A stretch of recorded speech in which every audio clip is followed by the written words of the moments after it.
కదండి. ఆ రోజు ఆయనది ఆర్తే, ఏదో కావాలి నాకు, మరణానుభూతి కలిగింది, నేను ఈ శరీరం కాదని తెలిసింది, ఈ శరీరం వద్ద చెత్త కట్టే, ఇది నాకు భారం అయిపోయింది. ఇక్కడ ఏదో అక్కడ ఒక మాట అంటారు రమణ మహర్షి, ఏనుగును తీసుకొచ్చి సంచిలో కుక్కినట్టుగా ఉందంటారు. మనకి ఎప్పుడైనా కలిగిందా అనుభూతి? ఏనుగును తీసుకొచ్చి సంచిలో కలిగినట్టుగా ఉంది.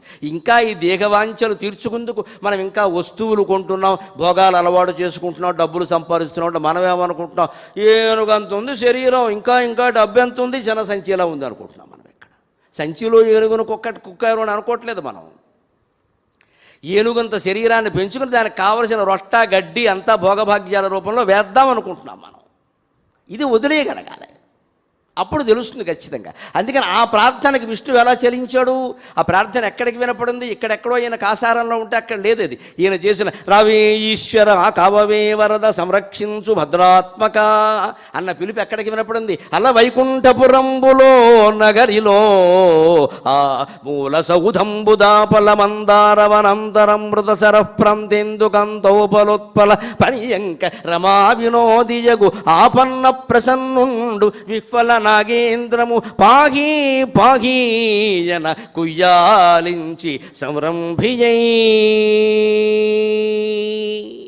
అంత దూరం వినపడుతుంది ఖచ్చితంగా. పోతన గారు అంత పెద్ద సమాసం ఎందుకు వాడాడు? ఆ మూల సౌధంబుదాపల మందారవనంతరం మృతపర ప్రాంతేందుకంతోపలోత్పల పర్యంకరమా వినోది. ఇంత పొడుగు ఎందుకండి?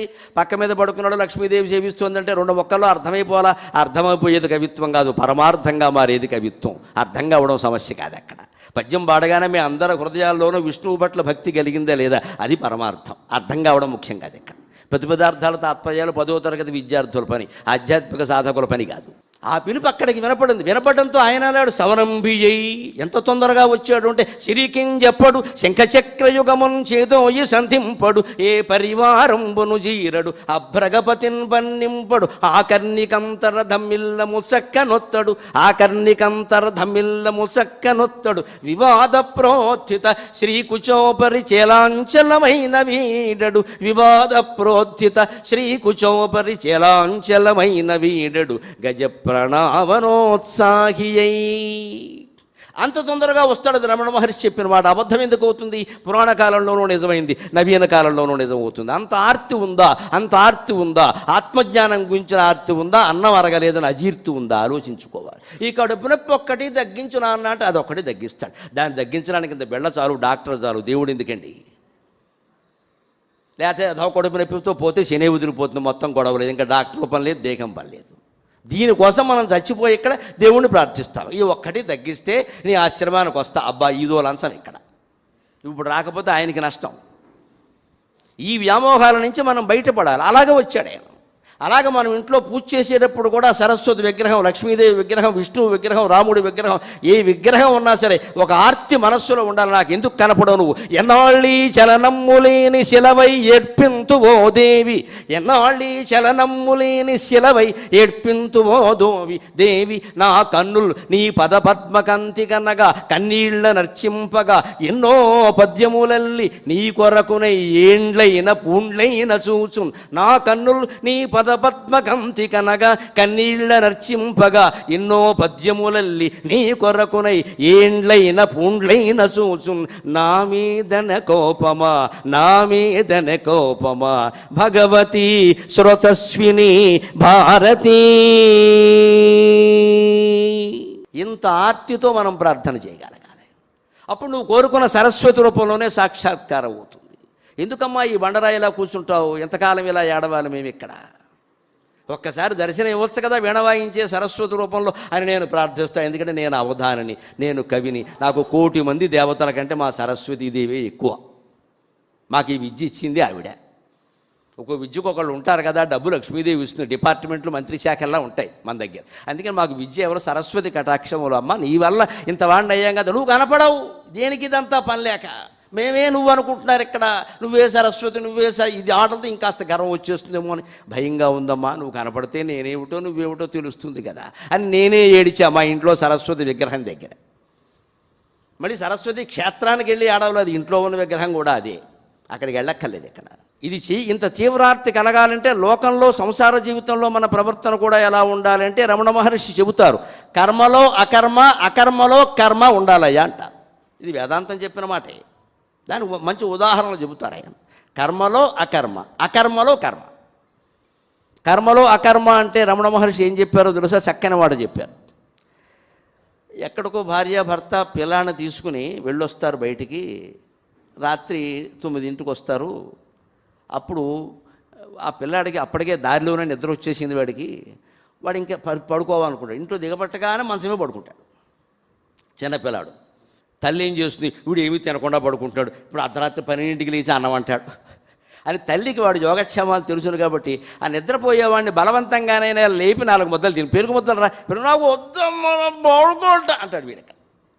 అయినా సరే వాడు మెడ దగ్గర చెయ్యేసి అమ్మ అరచేతి స్పరిశయే అన్నమయ్యే అని ఎక్కడో మా అమ్మ గురించి చెప్పాను. అమ్మ అరచేతి స్పరిశయే అన్నమయ్యే. అర్ధరాత్రి అయినా సరే తల్లి అంత ప్రేమగా లేపి ఆ మెడ దగ్గర చెయ్యగానే సగం ఆకలి తీరిపోతుంది బిడ్డకి.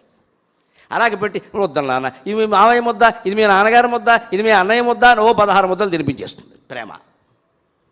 ఆ బిడ్డకి తిన్నట్టు తెలియదు. గమనించండి, మహర్షి చెప్పిన ఉదాహరణ. సంసార జీవితంతో సంబంధం లేనివాడు ఉదాహరణలన్నీ సంసారం నుంచే తీసుకున్నాడు. ఎందుకంటే మనం సంసారంలో ఉన్నాం కాబట్టి మనకి ఇలా చెబితేనే అర్థమవుతుంది. అందుకని బిడ్డ నిద్రపోతున్నాడు. కానీ తల్లికి ఏమిటంటే ఎప్పుడూ అర్ధరాత్రి లేస్తాడు, ఆకలి అంటాడు. ఎలాగా అది తినే రకం కాదు వీడు అని ఏదో చేసి మొత్తం మీద తను తినే ముందు వాడిని ఇలాగ బలవంతంగా లేపి ఈ 2 ముద్దలు పడుకుంది. కానీ ఇంకే పొద్దున అసలు నువ్వు లేవద్దు, బడికి కూడా వెళ్ళొద్దు ఏదో చెప్పేసి 2 ముద్దలు తినిపిస్తుంది. పొద్దున్న లేచాక నాకు అన్నం పెట్టలేదు అంటాడు, నేను ఆకలేసి పడుకున్నానంటాడు. తిన్నాడు కదా, తినలేదు అంటున్నాడు. కర్మలో అకర్మ అంటే ఇదే అని చెప్పారు మహర్షి. ఎంత చక్కని ఉదాహరణ, ఎంత చక్కని ఉదాహరణ. కర్మలో అకర్మ. పని జరిగింది కానీ జరగలేదని జరిగిన వాడికి అనిపిస్తుంది. సరిగ్గా మన జీవితంలో ఇలాగే ఉండాలి. పనులు జరగాలి, అవి జరగలేదనే అనిపించాలి మనకి. జరిగినా జరగకపోయినా ఒక్కటే అనిపించాలి. జరగడం కోసమని రావద్దు ఇక్కడికి. జరిగేది ఏదో ఖచ్చితంగా జరుగుతుంది. జరగకూడనిది ఎంతమంది ప్రయత్నించినను జరగదు. జరగవలసినది ఎంతమంది అడ్డుకొన్ననో ఆగదు. కావున మౌనముగా ఉండుటే శ్రేయస్కరము అని ఆయన ఉటంకింపు ఉందా లేదా? చాలా చోట్ల కార్యాలయాల్లో ఆయన బొమ్మేసేది ఉండడం చూశాను. అది చూశాకే మనశ్శాంతి కలుగుతుంది ఎవరికైనా. ఇది ఇలాగే అవ్వాలి, ఇది ఇలాగే అవ్వాలి. పిల్లాడికి పెళ్ళి అవ్వలేదు, పిల్లకి ఏదో ఉద్యోగం రాదు. వస్తుందమ్మా, వాళ్ళ పెళ్ళికి తగిన వాళ్ళు పుట్టాలిగా. పరీక్షిత్తు సర్పయాగంలాగే జనమేజయుడే పుట్టలేదు, ఇంకా సర్పయాగం కూడా చేస్తాడు. నీ కొడుకు కోడలు రావాలనుకుంటున్నావు, ఆ పిల్ల పుట్టాలి కదా. ఏదో జరగాలి కదా. వాళ్ళు ఎక్కడో ఉన్నారు అమెరికాలో, అక్కడి నుంచి ట్రాన్స్ఫర్ అయ్యి ఇక్కడికి రావాలి. ఇక్కడికి వచ్చాక మీ గురించి పరిచయం అవుతుంది. 2 ఏళ్ళకి అవుతుంది. ఏమైంది నష్టం మనకి? ఇలాగ వెంటనే వెంటనే వెంటనే అనడం వల్ల పనులు చెడిపోతాయి. ఇది కర్మలో అకర్మ. అందుకే మన జీవితంలో మనం కూడా ఉండాలి. జరిగేది జరుగుతుంది, జరగనిది ఎలాగూ జరగదు. ఇంకా మన ఊరికే దేనికి తాపత్రయపడ్డ నిమిత్త మాత్రంగా ప్రయత్నం చేద్దాం. నిమిత్త మాత్రంగా ప్రయత్నం అంటే ఎలా ఉంటుంది? అంతయు సాక్షిగా గనుట అభ్యునచో. పనసకాయ అర్థమైతే ప్రపంచం అర్థమవుతుంది. అంతయు సాక్షిగా గనుట అభ్యునచో నిగమాంత తత్వముల్ బంతులు నీయుడిన్. అంతయు సాక్షిగా గనుట అభ్యునచో నిగమాంత తత్వముల్ బంతులు నీయుడిన్. పనస పండును కోయగ నూనె రాయ ఆవంతయు చేతిగంటదు గదా. పనస పండును కోయగ నూనె రాయ ఆవంతయు చేతిగంటదు గదా. మదిబూయు అసంగతైలమున్ పంతముమాని ధర్మములు బాధ్యతలున్ నెరవేర్చుకొమ్మికన్. పనసకాయ తరుగుతున్నప్పుడు, పనస పళ్ళ కోసం పనసకాయ తరుగుతున్నప్పుడు చూడండి, వేదాంతం అర్థమవుతుంది.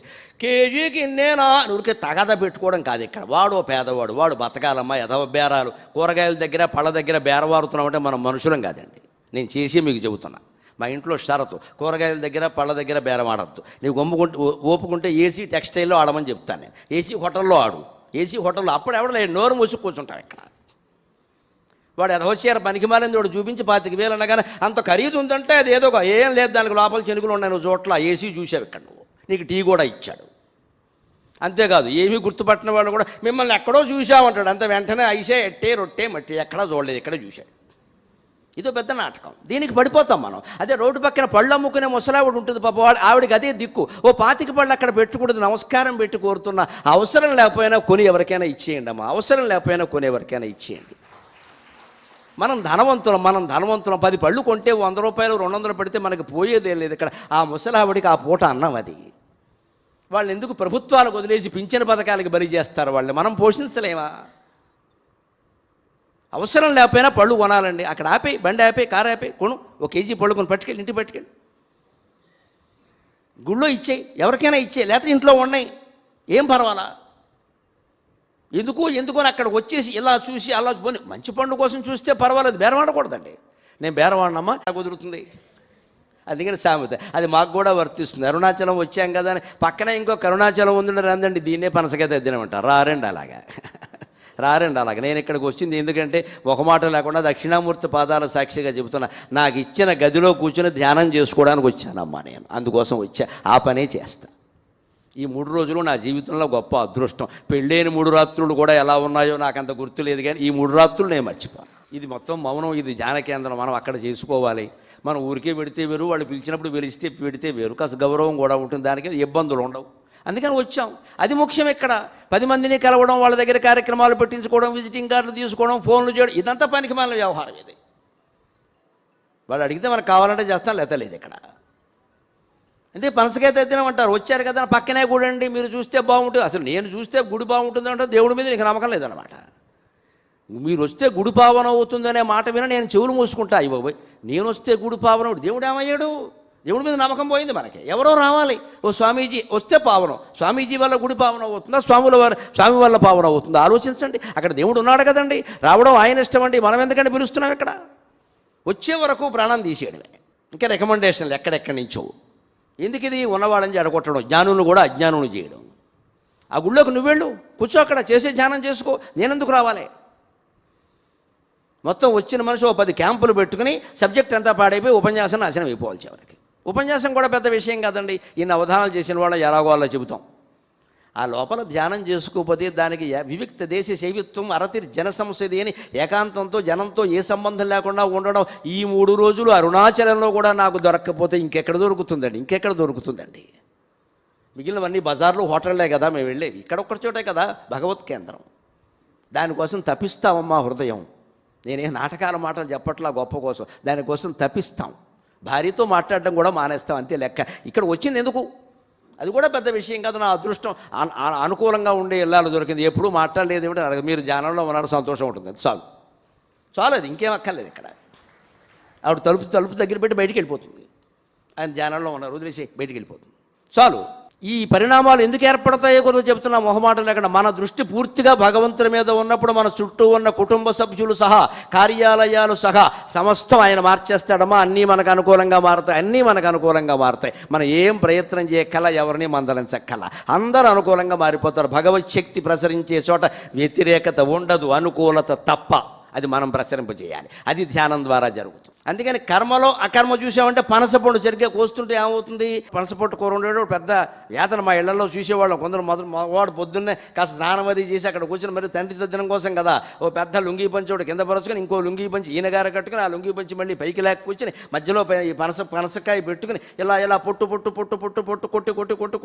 ఓ పెద్ద పని 3 గంటల పని. ఇది ఆడాళ్ళ వల్ల కాదు. మరి తినేది ఎక్కువనే, కొట్టేది ఎక్కువనే. కొట్టుకోండి మీకోసమే అంటారు. ఈ చేసేటప్పుడు ఏం చేస్తారంటే వాళ్ళు 2 చేతులకి నూనె రాసుకుంటారు. ఆ నూనె రాసుకుని పనసకాయను కొడితే మీకు అది ఏమీ అంటుకోదు. సరిగ్గా మనం కర్మలు చేసేటప్పుడు ఇంట బయట ఏం పనులు చేసినా అలా ఉండాలి. మది భూయు అసంగతైలమున్ అంతయు సాక్షిగా గనుట అబ్బినచో, అంత సాక్షిగా చూడ్డానికి అలవాటు పడాలి. అది అబ్బితే నిగమంత తత్వముల్ బంతులు నీయుడిన్, వేదాంత తత్వాలతో బంతుల్లా ఆడుకోవచ్చమ్మా, బంతుల్లా ఆడుకోవచ్చు. ఆ మహర్షి సోఫాలో కూర్చొని అలాగే ఆడుకున్నాడు, నవ్వుకున్నాడు, చిద్విలాసంగా తీసుకున్నాడు. రాళ్ళు విసిరినా అలాగే తీసుకున్నాడు, కోతులు వచ్చి పీకినా అలాగే తీసుకున్నాడు. ఓ కోతి ఆయనకి ఏదో వేరుశెనగ పప్పులు పడుతుంటే చెంపమే కొట్టింది. నీకెందుకురా అంత కోపం అన్నాడు. ఏమనలేదు, దాని మీద కేసు పెట్టలేదు. అది జీవే కదా అనుకున్నాడు. దానికి నన్ను కొట్టకూడదని తెలుసా? రమణ మహర్షి ద్వారా ఏదో పట్టుకొచ్చారు, అక్కడ పెట్టమన్నారు, ఆయన పెట్టారు. కోతి వచ్చేసింది కిటికీలోంచి. మరి కోతికి పళ్ళకి రాబోతే దేనికోసం? జ్ఞానోపదేశం విందామని వస్తుందా? దాని బాధ దాంది, అది వచ్చింది. ఇప్పుడు తరివేస్తున్నారు, వెంటనే కర్రబెట్టి కొట్టేస్తున్నారు అక్కడ మేనేజర్లు వాళ్ళు. ఈయన అన్నాడు, కొట్టకండి, ఇదే మనం చేసే పని. మనం సన్యాసులం, సాటి సన్యాసిని గౌరవించాం, ఇంకేమిటన్నాడు. వాళ్ళకి మతిపోయింది ఈ మాట వినగానే.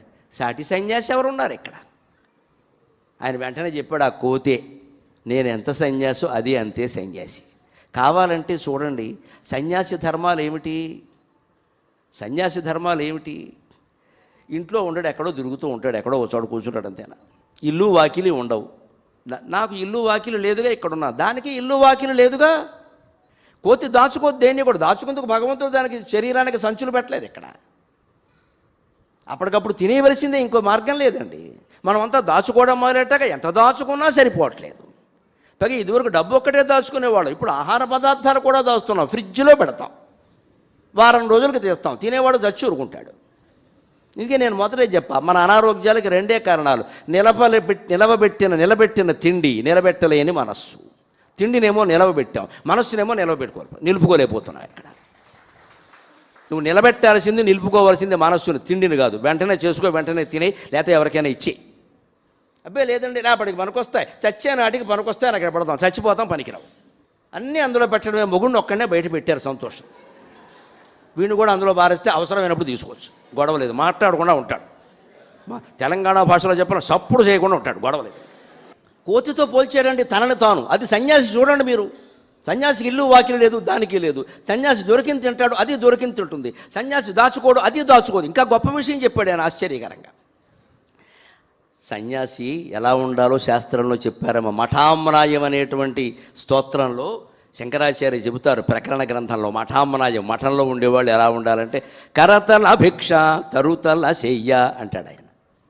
చేత్తోనే భిక్ష తీసుకో, ఓ పాత్ర పెట్టుకోకు. ఎందుకంటే పాత్ర ఉన్నాక రెండో పాత్ర ఉండాలనిపిస్తుంది, రెండూ ఉన్నాక దాన్ని పక్కనెట్టు కూర్చుంటావు, ఎవడో పట్టుకుపోతే ఆపుతావు. ఇదంతా కాంక్షే. చేత్తో తినే, చేత్తో పెట్టమని చాలు. ఈ చేతులు పట్టింది చాలు ఓ పూటకి, రెండో పూట మళ్ళీ వెళ్ళు, దాన్ని తెచ్చి దాచుకోక. ఇక్కడ ఇలా కరతల భిక్ష అని ఇలా తినేసి చేతులు గడిగేసుకు వెళ్ళిపో. తరుతల శయ్య, చెట్టు వేరు మీద తల పెట్టుకుని పడుకోవాలి సన్యాసి అయితే. చెట్టు వేరు, పీఠము పరుపు అన్నీ మొదలు పెట్టామంటే రకరకాలు మొదలవుతాయి ఇక్కడ. అది కూడా ఒప్పుకోరు సన్యాసాశ్రమంలో. అందుకే ఆయన అంత నిరాడంబరంగానే ఉన్నాడు ఇక్కడ. అంతే కదా, సన్యాసి ఏమీ దాచుకోవడం బేక చెట్టు మీద ఉంటారు కదా, చెట్టు మీద కోర్చి చెట్టు మీదే ఉంటుంది, గమనించండి. ఈయన చెట్టు వేరు, తలకడ బిందు పెట్టుకోవాలి, చెట్టు మీద ఉంది అది, దానికి ఇల్లు వాకిలి లేదు. ఇంకో గొప్ప మాట చెప్పారండి, మనకి చాలా పాటించడం కష్టం, అర్థం కావడం కూడా కష్టం. కోతి మనం సంసార జీవితంలో ఎలా ఉండాలో కోతి చెబుతోందయ్యా. బిడ్డల్ని కడుపు కట్టుకుని పెంచుతుంది, కాలు రాగానే వదిలేస్తుంది అని చెప్పాడు. అది మనం అలవాటు చేసుకోవాలి. తన్మయావస్థలో ఉండి చప్పట్లు కొట్టలేకపోతే సంతోషం, కానీ ఇష్టం లేదని అనుకుంటున్నాను నేను. చాలామందికి ఇష్టం ఉండదు ఈ మాట. మరి నా జీవితం ఏంటో తెలియదు, నాకు ఇష్టం లేని మాటలే చెప్పాలనిపిస్తుంది. ఇది పరమసత్యం. కడుపున కట్టుకుని కంటుంది, పెంచుతుంది బిడ్డల్ని. ఎంత ప్రేమ అంటే కోతికి పట్టుకుని ఉంటుంది. పిల్ల కోతి ఇలా వదలదో, పట్టుకునే, ఎంత బరువు అయినా సరే, ఎంత దూరం దూకినా సరే పిల్లని వదలదండి, పట్టుకునే ఉంటుంది అక్కడ. బిడ్డల్ని పెంచేటప్పుడు కడుపున కట్టుకుని పెంచాలి. మనం తినడం మానేసి వాళ్ళకి పెట్టాలి. మన అవసరాల కంటే వాళ్ళ అవసరాలు ముఖ్యంగా చూడాలి. కాలు వచ్చిన తర్వాత వదిలేయాలి. వాళ్ళ కాపురాలు వాళ్ళు చేసుకుంటారు, వాళ్ళ ఉద్యోగాలు వాళ్ళు చేసుకుంటారు, వదిలేయాలి. ఏమిటో అంత చేసాం, చూడడమే లేదు, కుదరదు ఇక్కడ. వీరేదో చూస్తారు, లేకపోతే లేదు. ఎవరు చూడవలసిన అవసరం లేనంత ఇదిగానే బతకాలి మనం, అంతే. చూసారా, సంతోషం. చూడకపోతే ఇంకా సంతోషం, వదలలేదు. విరక్తి ఇంకా బాగా పెరుగుతుంది. వైరాగ్యం పెరిగితే జ్ఞానం వస్తుంది, జ్ఞానం వస్తే మోక్షం వస్తుంది. అంచేత కష్టాల వల్ల ఎప్పుడు జ్ఞానం వస్తుంది, సుఖాల వల్ల రాదండి. ఇప్పుడు ఈ 5 మాటలు చూడండి, ఇల్లు వాకిలి కానీ, దాచిపెట్టుకోకపోవడం కానీ, దోచుకోకపోవడం కానీ, దొరికిందే తినడం కానీ, చెట్టు మీదే ఉండడం కానీ, కడుపున కట్టుకుని బిడ్డల్ని పెంచడం, కాలు రాగానే వదిలేయడం కానీ సన్యాసి లక్షణాలా కాదా? మనకంటే కోతి కంటే సన్యాసి ఎవరయ్యా? అది ముందు తిన్నాకే నాకు పెట్టండి అన్నాడు. అమ్మా, that is Ramana Maharshi. That is సర్వజీవులని సమభావంగా చూడడం అంటే ఈ ఒక్క మహర్షి దగ్గర చూస్తాం మనం. మరో చోట కనబడడం కష్టం ఇది. ఇప్పుడు ఇంకో మాట, కర్మలో అకర్మ చూసాం కదా. అకర్మలో కర్మ. కొన్ని పనులు జరుగుతూ ఉంటాయి అకర్మ, కానీ జరిగిందని మనకు అనిపిస్తుంది. పూర్వం ధాన్యం బళ్ళ మీద తోలి పట్టణంలో బియ్యపు మిల్లుకి తోలేటప్పుడు బండి మీద తోలేవారు. బండికో 10 బస్తాలు 15 బస్తాలు పెట్టేవారు. ఈ బండివాడు కూడా రైతు ఆ ఎడ్డు తోలుకుంటూ వెళ్ళేవాడు. రైస్ మిల్లు వరకు బండి వెళ్ళేదండి. విచిత్రం ఏమిటంటే, తిరిగి వచ్చేటప్పటికి రాత్రి అవుతుంది, 9 అవుతుంది.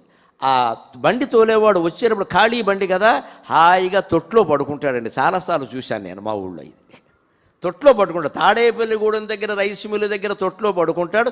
మళ్ళీ బోడపాడు స్వగ్రామానికి వాడి ఇంటి దగ్గరికి వచ్చాక లేస్తాడు. బండి మాత్రం వచ్చేసిందండి. అకర్మలో కర్మ అంటే అర్థం ఇది. అక్కడ వీడు బండి తోలలేదు, కానీ బండి వచ్చేసింది. జీవితంలో కొన్ని ఘట్టాలు మనం అలా ఉండాలి. పని జరుగుతుంది, మనం జరుగుతుంది. మనం చేయకపోయినా జరుగుతుంది. మనం ఓ పని కట్టుకుని కెలికేయద్దు, టర్న్ స్క్రూ పెట్టి కెలికేయద్దు దాన్ని. ఇలా కాదని చెప్పాను, అలా కాదని చెప్పి వాళ్ళు ఎలా చేస్తే అలా కూర్చో, మాట్లాడక. పెత్తనం వాళ్ళది, మనకి ఎందుకు వచ్చింది ఇది? సంప్రదాయం ప్రకారం చేయట్లా. పెద్దవాళ్ళకి ఈ బాధ ఎప్పుడూ ఉంటుందమ్మా, జనరేషన్ గ్యాప్. వాళ్ళకి నచ్చిన విధంగా వాళ్ళు చేసుకుంటున్నారు. వదిలేయి, ఓ మాట చెప్పు, లేకపోతే వదిలేయి. ఇది పెట్టుకున్నామంటే ఇంక ఇది పెరిగిపోతే ఇక్కడ అహం మామ అని పెరిగిపోతాయి. ఇక్కడ ఇంక వ్యతిరేకత వచ్చేస్తుంది. ఇంకా ఆ వ్యతిరేకత రాకుండా ఉండాలంటే అకర్మ. బండివాడు వెళ్ళేటప్పుడు శ్రద్ధగా తోలాడు. ఎందుకు వెళ్ళేటప్పుడు కూడా నిద్రపోవచ్చుగా. దానికి రైస్ మిల్లు తెలుసు, ఇల్లు తెలుసు, రెండూ తెలుసు. కానీ రైస్ మిల్లు ఎప్పుడు ఒక రైస్ మిల్లుకే వెళ్ళరు, ఇంటికి ఎప్పుడు ఒక ఇంటికే వస్తారు, లెక్కది. రెండోది పైగా బరువు ఉంది, 15 బస్తాల బరువు ఉంది. బండి ఏదైనా అటు ఇటు అయితే అసలు ఇంత బరువు మోయడం ఇష్టం లేక అది కాడి జార్చేస్తే, అందుకని చూసుకోవాలి రైతు తెలివది. వచ్చేటప్పుడు ఏమనుకుంటాడు, ఖాళీ బండే కదా, పైగా ఇంటికి వెళ్ళడం నాకే కాదు దానికి ఇష్టమేక గడ్డెవడెత్తాడో అని హాయిగా రామకృష్ణ అనుకుంటూ చుట్టకాలు చేసి పడుకుంటాడు. అనుమానం వెళ్ళ వాడు చుట్టకాల్చడమే వాడికి భగవన్నామస్మరణ. అందుకని శుభ్రం కాల్ చేసి పడుకుంటే విచిత్రంగా నేను మా చిన్నతనంలో చూసేవాడిని. ఏమి శిక్షణ ఉంది ఈ ఎద్దులకి. అక్కడెక్కడో తాడేపల్లిగూడెం నుంచి బోడపాడు మాకు మా జన్మభూమి లెక్కనే 13 కిలోమీటర్లు ఉంటుందండి. 13 కిలోమీటర్స్ మధ్యలో మెయిన్ రోడ్డు 8 కిలోమీటర్లు, 5 కిలోమీటర్ల మామూలు మట్టి రోడ్డు. ఆ 5 కిలోమీటర్లు కాగానే ఎద్దులు అప్రయత్నంగా పక్క రోడ్డుకి తిరిగేవండి. ఈ యారో మార్క్ ఎవరు చూపించారు దానికి? అంత జ్ఞానం ఇచ్చాడు భగవంతుడు పశువులకి, మనకే కాదు. ఇక్కడ ఆ ఎద్దులు ఆ రైతులు నమ్ముకున్నాయి. ఆ తిన్నగా ఇంటికి ఎడితేనే పెడతాడు, పక్కదారి పెడితే మనల్ని చెతగొట్టేస్తాడు పట్టుకున్నాయి. ఇది అకర్మలో కర్మ అని ఉదాహరణ చెప్పారు. ఎద్దు బండి వాడు తొట్లో పడుకుంటాడయ్యా, బండి ఇంటికి వచ్చేసింది కదా. సరిగ్గా మనకు ఆధునికమైన ఉదాహరణ చెబుతాను.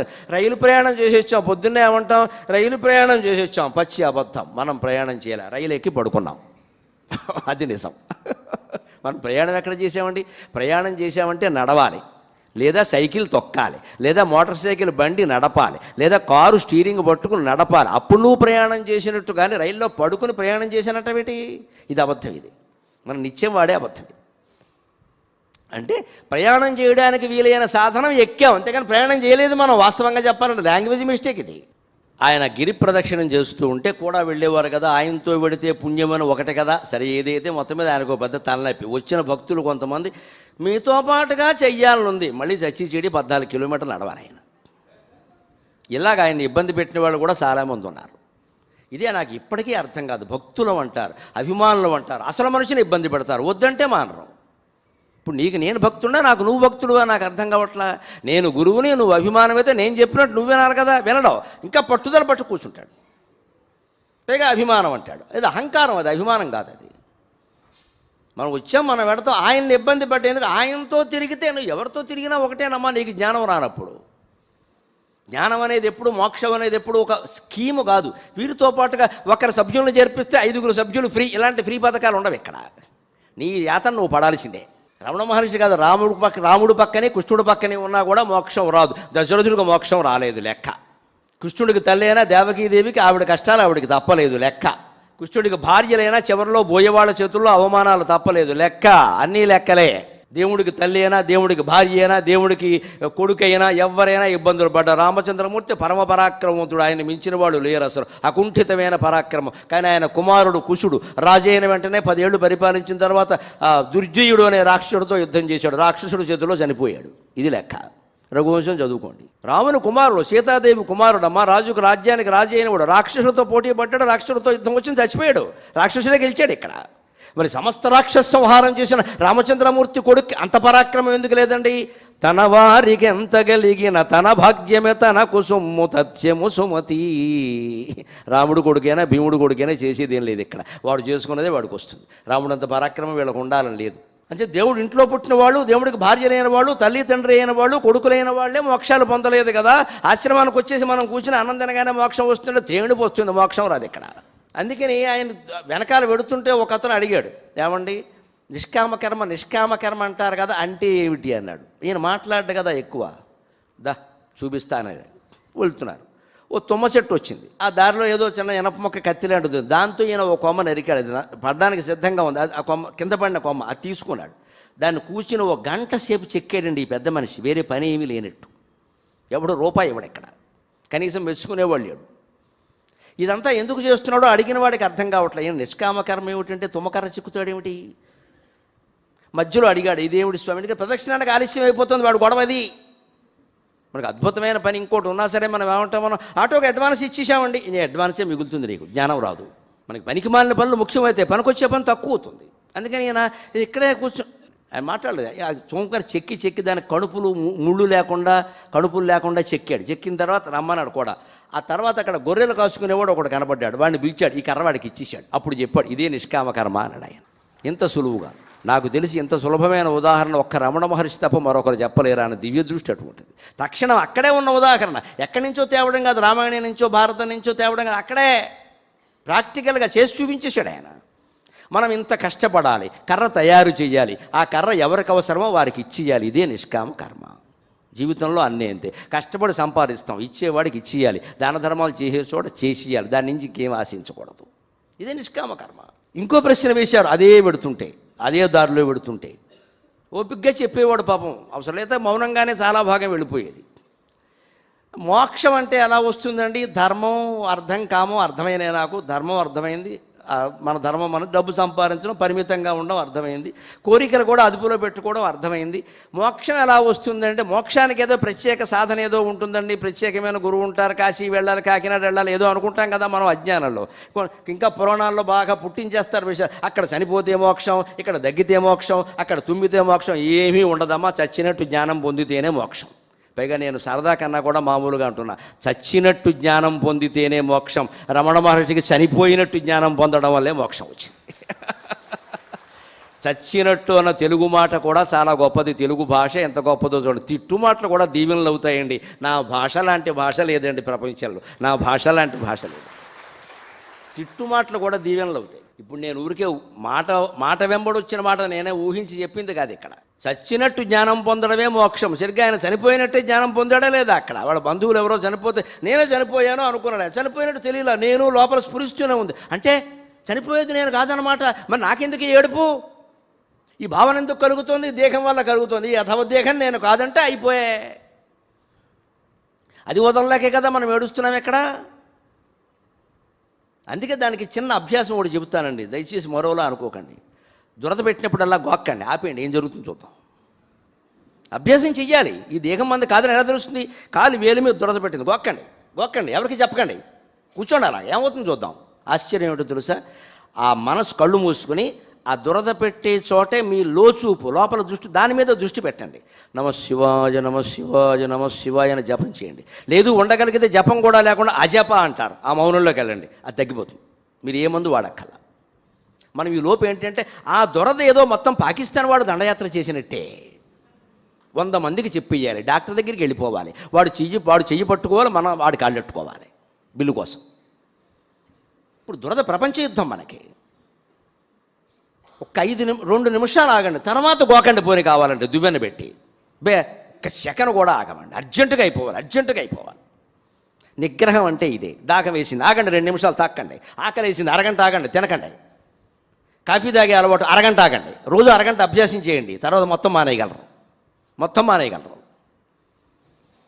ఏది ఏ అభ్యాసము చేయం మనం అన్నీ అయిపోవాలనుకుంటాం. మనం ఇలా ఉంటే కానీ కుదరదు, అలా ఉంటే కానీ కుదరదు. ఈ షరతులు ఉన్న చోట శాంతి ఉండదు, షరతులు ఉంటే శాంతి ఉండదు.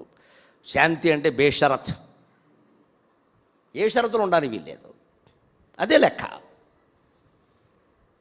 అందుకని ధర్మార్థ కామ కామాలు తెలిసేయండి, మోక్షం ఎలా వస్తున్నాడు. దానికి ఉదాహరణ ఆయనే పెడుతూను, కంగారు పడకు అని ఒక ఎండిపోయిన కట్టి తీసుకున్నాడు, ఎండిపోయిన పొల్ల. ఇందాకేమో గొడ్లు గాయడానికి ఉపయోగపడే పొల్ల తీసుకున్నాడు, అది వివరించడానికి. దీనికి ఏం తీసుకున్నాడు? ఎండిపోయినది ఇంత పొడుగు పొల్ల తీసుకున్నాడు. ఇందాక వేసిన కత్తితో ఏదో చిన్న గొడ్డల లాంటిది ఏదో ఉంది కదా, అది పట్టుకురా అన్నాడు. పట్టుకొచ్చాడు. దీన్ని ముక్కలు ఓ 70 అన్నాడు, ఓ 70 వేసాడు. అది 2 అయింది కదా. 2ోది వేసాడు, 3 అయింది. 3ోది వేసాడు, 4 అయింది. అప్పుడు ఎన్ని ముక్కలు అయింది అన్నాడు? 4 ముక్కలు అయింది అన్నాడు. 3 దెబ్బలే వేసావు కదా, 4 ముక్కలు ఎందుకు అయింది అన్నాడు. ఎన్ని దెబ్బలు వేస్తే అన్ని ముక్కలు అవ్వాలి కదా. లాజిక్ ప్రకారం, లెక్కల ప్రకారం 3 దెబ్బలు వేస్తే 4 ముక్కలు అవ్వడం ఏంటండి? మరి అది కర్ర అలాగే ఉంటుంది. మొదటి దెబ్బ వేగానే 1 2 అయింది, 2ోది వేగానే 3 అయింది, 3ోది వేగానే 4 అవుతుంది. అర్థమైందా? 3 దెబ్బలు వేసినా 4ోది అప్రయత్నంగా వచ్చింది కదా. ధర్మార్థ కామాలు సక్రమంగా పాటిస్తే మోక్షం అదే వస్తుందని చెప్పాడు. ఇంత సులభమైన ఉదాహరణ ద్వారా చెప్పేవాడు ప్రపంచం మొత్తం మీద మరొకడు ఉండడమా? మహాయోగి రమణ మహర్షి ఒక్కడే. వీటిని తెలుసుకోండి, ఆచరించే ప్రయత్నం చేయండి. జీవితంలో అలా ఉండాలి. మన ధర్మానికి కట్టుబడి ఉండి, ధర్మంతోనే అర్థం సంపాదించిన, డబ్బు సంపాదించొద్దని ఎక్కడ మన వైద్య ధర్మంలో చెప్పాల. హాయిగా సంపాదించుకో. ఎంతవరకు సంపాదించాలో అంతవరకే. రిటైర్ అయినా కూడా ఉద్యోగం చేయడం ఉందే, ఆ అవసరమైతే వేరే విషయం అండి. అవసరం లేకుండా చేస్తున్న వాళ్ళు చాలామంది ఉన్నారు. పల్లెటూళ్ళలో 10 ఎకరాలతో పని లేదు నీకు, ఇక్కడికి వచ్చి మళ్ళీ అమెజాన్ ఏదో ఈమె కొరీ జాన్ అంటారు.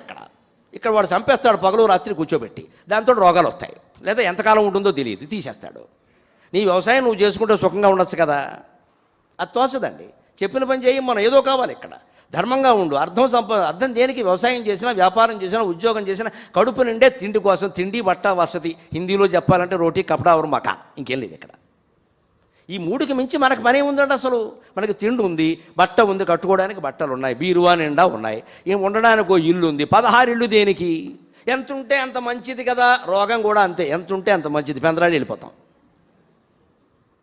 ఎంత ఉంటే అంత మంచిదని వదలం. ఇందులోనే జ్ఞానం కోసం చూస్తాం. ఇక్కడ జ్ఞానం రాదు. ఇక్కడ డబ్బున్న చోటకి జ్ఞానం రాదని డబ్బు వదలు బారేయాలి. నాకు డబ్బు అక్కర్లేదు, ఏమక్కర్లేదు, జ్ఞానం తప్ప అనే మాట ఉంటేనే వస్తుంది. అది ఏది నీ పక్కన పెట్టుకున్నా జ్ఞానం రాదు ఖచ్చితంగాను. ఈ సాధన మొత్తం సంసార కార్యక్రమాల్లో మనం చేస్తూ కూడా మర్చిపోకూడదు ఏమిటంటే, మహర్షి చెప్పింది కాస్త ఈ పనులు తెగుల్చుకుంటున్నాం. పనసకాయలాగా ఉంటున్నాం కదా, చేతికి నూనె రాసుకున్నాం కదా, అసక్త బుద్ధితో ఉన్నాం కదా. ఖాళీ దొరుకుతుంది, ధ్యానం చేయడానికి ఖాళీ దొరక్కపోదు. ఒక అరగంట దొరకదా? పొద్దున్న ఒక అరగంట, సాయంత్రం ఒక అరగంట పెట్టుకోండి. ఎట్టి పరిస్థితుల్లో కూర్చోవాలంతే. మీకు అనుకూలమైన సమయమే పెట్టుకోండి. దుర్ముహూర్తం, రాహుకాలం, ఈశాన్యం వల్ల ఈ గొడవంతా అవుతూ నీకు ఎక్కడ వీలేదు అక్కడ కూర్చో. మంచం మీద కూర్చుంటే మంచం మీద కూర్చో, పర్లేదు. నీ మనస్సు ఎక్కడ సుఖంగా ఉంటే అక్కడ.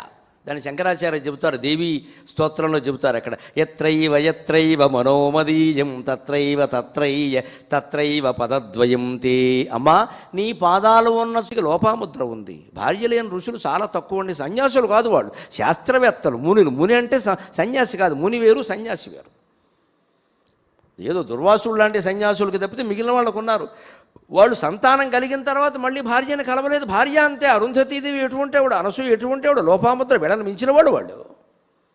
ఇంకా మనకి సంసార జీవితంలో ఏం చెప్పి, పోనీనయ్యా భార్య భర్తే కదా, మీకు ఏదో ఇంకా వాంఛలు ఉన్నాయి కానివ్వండి, ఇంకా వేరే ఆలోచన చేయకండి. అసలు అంతటితో కూడా ఆగట్లేదే మనం ఇక్కడ. అంచేత కామాన్ని అదుపులో పెట్టుకోవచ్చు, అర్థాన్ని అదుపులో పెట్టుకోవచ్చు. ధర్మంతో అర్ధకామాలను అదుపులో పెట్టగలిగితే మోక్షం దానంతటదే వస్తుంది. ఈ రమణ మహర్షి మాటను మనం పూర్తిగా ఆత్మజ్ఞానం పొందడానికి లౌకిక జీవితాన్ని ఉపయోగించాలి. అది మానేసి లౌకిక జీవితంలో ప్రయోజనాలు పొందడానికి భగవంతుడిని, ఆత్మజ్ఞానాన్ని ఉపయోగించుకుందామని చూస్తున్నాం. అందుకే ఆయన the end became the means and the means become the end అంటాడు. ఎండ్ అంటే లక్ష్యం, మీన్స్ అంటే దాన్ని చేరే మార్గం. ఏది లక్ష్యం, ఏది మార్గం అనేది వదిలేసి, దేనికి ఏది మార్గం అని వదిలేసి, మనం ఆధ్యాత్మికత వల్ల మన భౌతిక జీవితానికి ప్రయోజనాలు కలగాలని కోరుకుంటున్నాం. అదే డబ్బు సంపాదన, కోరికలు, పిల్లలు, పెళ్ళిళ్ళు, ఉద్యోగాలు, ఆరోగ్యాలు బాగుండడం, ఇవన్నీ కూడా. నిజానికి మొత్తం జీవితం ఎందుకు అంటే ఆత్మజ్ఞానం పొందడానికి, భగవత్తత్వం తెలుసుకోవడానికి. ఎందుకంటే భౌతికమైన కోరికలు ఎన్ని తీరినా ఇంకా ఉంటూనే ఉంటాయి. నజాతు కామ కామానాముపభోగేన శామ్యతి హవిషా కృష్ణవర్త్మేవ భూయసా అభివర్ధతే అంటాడు వ్యాసుడు భారతంలో. ఎప్పుడు కోరికలు తీర్చుకోవడం వల్ల కోరికలు తృప్తి చెందుతాయని అనుకోవద్దు. అవి రద్దు చేసుకుంటేనే బాగుంటుంది. తీర్చుకోవడం అంటూ మొదలు పెడితే అంతూ ఉండదట. దానికి ఆయన ఉదాహరణ ఏం చెబుతారంటే, ఉపమానం హవిషా కృష్ణవర్త్మేవ భూయసా అభివర్ధతే అంటాడు. భూయేవాభివర్ధతే అంటాడు. కట్టెకి అగ్ని కట్టెను దహనం చేస్తున్నప్పుడు మనం ఆ అగ్ని ఆగాలి అంటే కట్టెలు తొలగించాలి. అంతేగాని కట్టె ఇంకో చిన్న కట్టె, ఇంకో పెద్ద కట్టె ఉన్నాయి కదా ఇక్కడ మోపోని జపానికి కేటాయించాలి. ఇందులో ఆడ, మగ, పెద్ద, చిన్న కులభేదం లేదు. జ్ఞాపకాల రూపంలో మనస్సులో ఉంటాయి, ఇంకెక్కడో ఉండవు. యమో వైవస్వతో రాజా ఎస్తవైష మనస్థిత ఎస్తవైష హృదిస్థిత అంటాడు శంకరాచార్య. అంటే యముడు, వైవస్వతుడు అనేవాడు ఎక్కడో లేడయ్యా, నీ మనస్సులో ఉన్నాడు, జ్ఞాపకాల రూపంలో ఉన్నాడు. అందుకే ఆయనకి ప్రధానమైన భటుడు పేరేమిటి? చిత్రగుప్తుడు. చిత్రగుప్తుడు అంటే రావత్తు పొరపాటును పెట్టారు అక్కడ. చిత్తగుప్తుడు, చిత్తంలో గుప్తంగా ఉండే జ్ఞాపకాలే చిత్తగుప్తుడు. అవి బయటకు వస్తూ ఉంటే ఒక్కొక్కటి తంతూ ఉంటుంది పైకి. ఆ పుణ్యము పాపం రెండూ కూడా కర్మలు జ్ఞాపకాల రూపంలో, వాసన రూపంలో మనస్సులో ఉండి దాని పైకి తంతూ ఉంటుంది. తనినప్పుడు ఏమవుతుంది? ఎక్కడ తగ్గుతుంది? ఈ నాభి దగ్గర అంతర్వేష్ట అని ఒక నాడి ఉంటుంది. ఇక్కడ దాంట్లో 101 నాడుల చుట్ట. అది 101 నాడులు చుట్టుకుని ఉంటాయి. అది ఎప్పుడు ఇలా చుట్టుకుని బుట్టలో ఉన్న పాములాగా బుట్ట తీయగానే పుస్ పుస్ అన్నట్టుగా ఉంటుంది. అది ఈ 101 నాడులు ఉంటాయి, అందులో ఒక నాడి ప్రత్యేకంగా తల పైకి లేపి ఉంటుంది, అదే జీవుడు.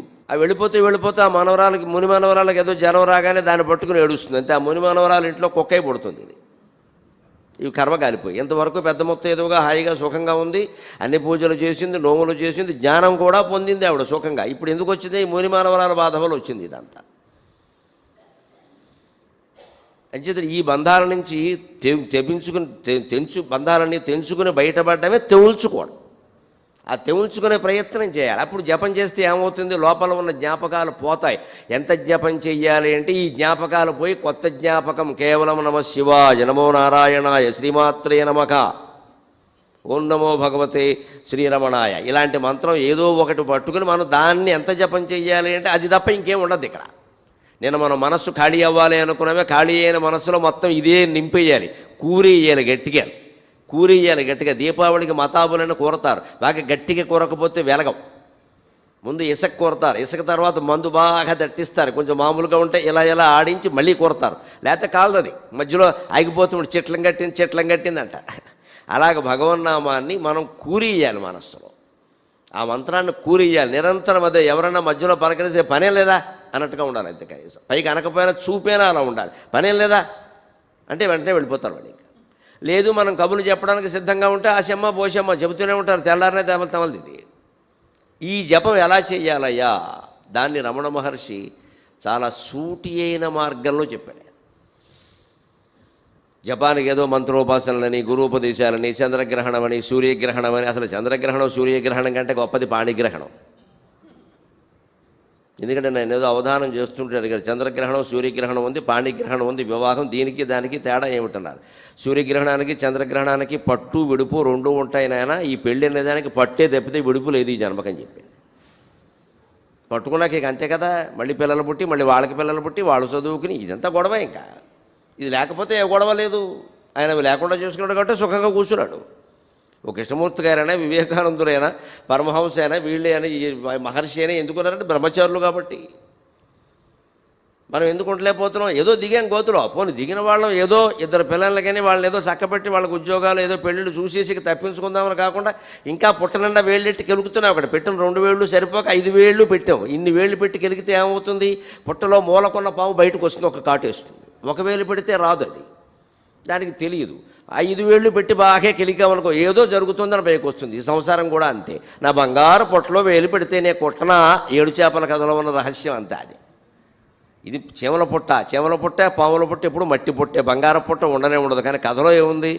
పాము ఎందుకు కుట్టావు అంటే, నా బంగారు చీమ ఎందుకు కుట్టావు అంటే, నా బంగారు పుట్టలో వేలు పెడితే నేను కుట్టనా అంది. బంగారు పుట్టలు ఎక్కడైనా ఉంటాయండి అసలు? అంటే ఎవరి ఇల్లు వాళ్ళకి బంగారు పుట్టలా అనిపిస్తుంది, అంతకంటే లేదు. అది చీమల పుట్టే అయినా చీమకు బంగారు పుట్టను ఎందుకు అనిపించింది అంటే దాంది కాబట్టి. మనది కూడా మన జీవితం, మన సంసారం, మై లైఫ్ అంటాడు ఇంత పొడుగు పెట్టి. ఈయనకి అనిపించింది అలాగే, ఇంకోటికి ఏం లేదు అక్కడ అనిపించింది. అది భ్రమ. అది దాన్ని ఎంతసేపు పెట్టిన వేళ్ళు నెమ్మదిగా తీసుకునే ప్రయత్నం చేయాలి, కానీ ఇంకాస్త లోపలికి చొచ్చుకుపోయే ప్రయత్నం చేయకూడదు. చేస్తే పాముకి వెలుకు వస్తుంది, అప్పుడు మింగేసే ప్రయత్నం చేస్తుంది సహజంగా.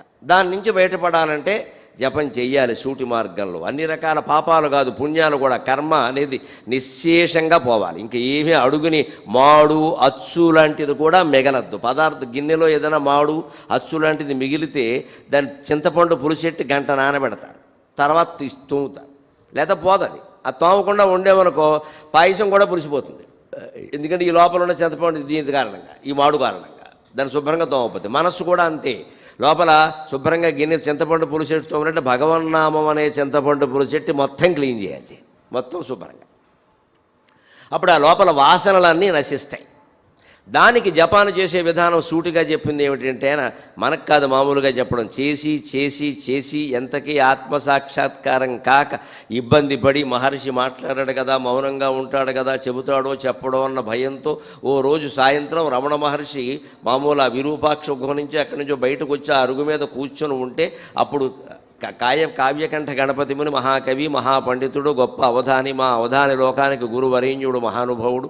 ఆయన అక్కడ చేరి అలా ఆ అరుగు పక్కన ఇలా ఆయన పాదాల దగ్గర కూర్చుని నెమ్మదిగా ఆయన ఇలా కళ్ళు తెరిచి చూసినప్పుడు, ఏన్నా ఆయన ఇలా వచ్చావంటే, జపం చేస్తున్నాను కానీ దాని మీద దృష్టి నిలబడడం లేదన్నాడు ఆయన.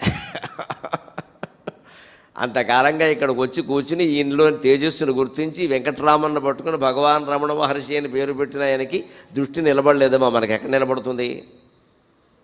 వెంటనే ఆయనకి జాలేసింది. ఏమిటయ్యా అంత పండితుడు, నీకే నిలబడకపోతే అలాగా అని ఓ పని చెయ్యి అని చెప్పాడు ఆయన.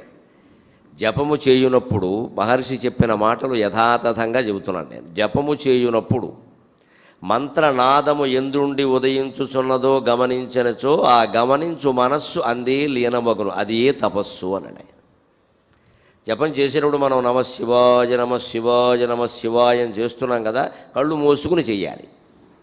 పెదవులతో చేయడం ఒక రకం, పెదవులు కదిలేలాగా. పెదవులు కూడా కదలకుండా మనస్సులో చేయడం చాలా మంచిది, చాలా మంచిది. దాన్ని ఉచ్ఛ్వాస నిశ్వాసాలకి జోడించి చేస్తే ఇంకా మంచిది. దాన్ని సగర్భ జపం అంటారు. మామూలుగా పైకి నేను ఇప్పుడు మైకులో అన్నట్టుగా నమశివాయ అనడం మామూలు రకం. ఇది ఎందుకు ఉపయోగిస్తుందంటే ఎదుటి వాళ్ళు మాట్లాడకుండా ఉపయోగిస్తుంది. వాళ్ళు మాట్లాడుతుంటే మనం నమశివాయ అంటే ఏమంటారు, వీడికి ఏదో పిచ్చి అని పోతారు, అక్కడి నుంచి పోవడమే మంచిది. ఎవడికి పిచ్చో దేవుడు తెలుస్తాడు. వీడికి ఏదో పిచ్చి కనపడితే చాలు నమశివాయ అంటాడు అని పోతారు, వాళ్ళు పోవడమే మంచిది. వదిలించుకోవాలంటే అంతే, లేదా వదలరు. ఇక్కడ ఇద్దరు మనుషులు కూర్చొని మాట్లాడుతున్నప్పుడు మీరు గమనించండి, ఒకరు మాట్లాడడం ఆపగానే రెండో వారు దాన్ని ఇంకో గడ్డి పరకెట్టి పొడిగిస్తారు. ఇక్కడ ఆపడం ఇష్టం లేదు. అది సరే అంటారు, ఇంకా మళ్ళీ ఇంకా అది సరే అంటే ఇంకో అరగంట, మళ్ళీ ఆయన ఆపేసరికి ఇంకా తర్వాత ఈయన అది సరే అని ఏదో మాట్లాడుతుంది, ఇంకో అరగంట అయింది. తెలదు ఇది.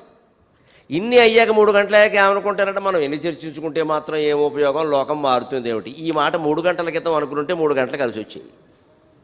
మన అందరం పడేది ఇదే అజ్ఞానంలో. పేపర్ చూడడం, వార్తలన్నీ చర్చించుకోవడం, మనం ఏం చేయలేం కదా అనుకోవడం. ఏం చేయలేనప్పుడు ఈ చదవడం దేనికి పని లేక, మళ్ళీ దాని మీద చర్చ దేనికి అనవసరం. కాలక్షేపం. మనిషికి మాట్లాడుతాం అంటే ఎందుకు ఇష్టం అంటే వ్యక్తం అవుతూ ఉంటాం, మనం వ్యక్తం అవుతూ ఉంటాం. ఎంతసేపు మనం వ్యక్తం కావాలి, ఎదుటివాళ్ళు నోరు మూసుకోవాలి. మన అందరికీ ఇదే స్వార్థం. అందుకే అవతల వాళ్ళని మాట్లాడకుండా మధ్యలోనే మాట్లాడేస్తూ ఉంటారు కొంతమంది. మా ఇంట్లో పాము వచ్చింది అనగానే మా ఇంట్లో జర్రుగొడ్డు వచ్చింది. ఇప్పుడు జర్రుగొడ్డు పాము రావడం ప్రధానం కాదు, మీ ఇల్లు కంటే మా ఇల్లు పెద్దది అనేది ముఖ్యం. ఇక్కడ నీ జీవితంలో జరిగిన ఘట్టం కంటే నా జీవితంలో జరిగిన ఘట్టం గొప్పది, ఎందుకంటే నేను గొప్పవాడిని. ఆ గొప్పతనం చెప్పుకోవడానికి మనం అనేక రకాల ఉదాహరణలు చెబుతాం. వాళ్ళ ఇంట్లో పాము వచ్చింది అన్నప్పుడు ఆ పాము ఏమిటో, దాని విన్యాసం ఏమిటో విన్యాసం ఏమిటో వినొచ్చు కదా, మాట్లాడకుండా వినొచ్చు కదా. వినడం ఇష్టం లేకపోతే లోపల జపం చేసుకోవచ్చు కదా, కుదరదంటే దానికి ఏదో మాట కలుపుతాం. అక్కడి నుంచి వాళ్ళు రెచ్చిపోతారు. ఇంకా ఏమిటో నాకు జీవితంలో మొదటి నుంచి పాములు వస్తూనే ఉన్నాయి. అవును, పాము దగ్గరికే పాములు వస్తాయి, వేరే వాళ్ళ దగ్గరికి ఎందుకు వస్తాయి? మనం పాము అయితేనే పాములు వస్తాయి. ఏ జాతి వాళ్ళ దగ్గరకు ఆ జాతి వాళ్ళు చేరుతూ ఉంటారు కదా. ఇది ఎక్కడికి తెముల్చుకో. అందుకని జపం చేసేటప్పుడు ఎంత శ్రద్ధ ఉండాలి అంటే, ఒకటి బయటికి చేయడం, రెండవది పెదవులు కదుపుతూ చేయడం, దాన్ని ఉపాంశు జపం అంటారు. మూడవది కళ్ళు మూసుకుని మనస్సులో చేయడం, అది చాలా ఉత్తమమైన జపం. కనీసం ఎదుటి అలా వచ్చిన వాళ్ళు చూసిన వాళ్ళు ఈయన ఏదో జపం చేసుకుంటున్నాడని వెళ్ళిపోతారు. అలా వెళ్ళిపోనివ్వాలి. దాన్ని ప్రాణవాయువుతో కనుక జోడించగలిగితే సగర్భ జపం. అలా చేస్తూ ఉన్నప్పుడు, జపము చేయనప్పుడు మంత్రనాదము ఎందుండి ఉదయించుచున్నదో గమనించనచో అనడే. లోపల ఈ నమశివాయ అనేది లోపల ఎక్కడ తిరుగుతోందో గమనించండి. వాయు రూపంలో సంచారం జరుగుతూ ఉంటుంది. అక్కడ ఎక్కడో ఒక చోట ఇలా ఇలా ఇలా కదులుతున్నట్టుగా అనిపిస్తుంది మనకి. పూర్తి దృష్టి దాని మీద కేంద్రీకరించాలి, ఖచ్చితంగా అనిపిస్తుంది.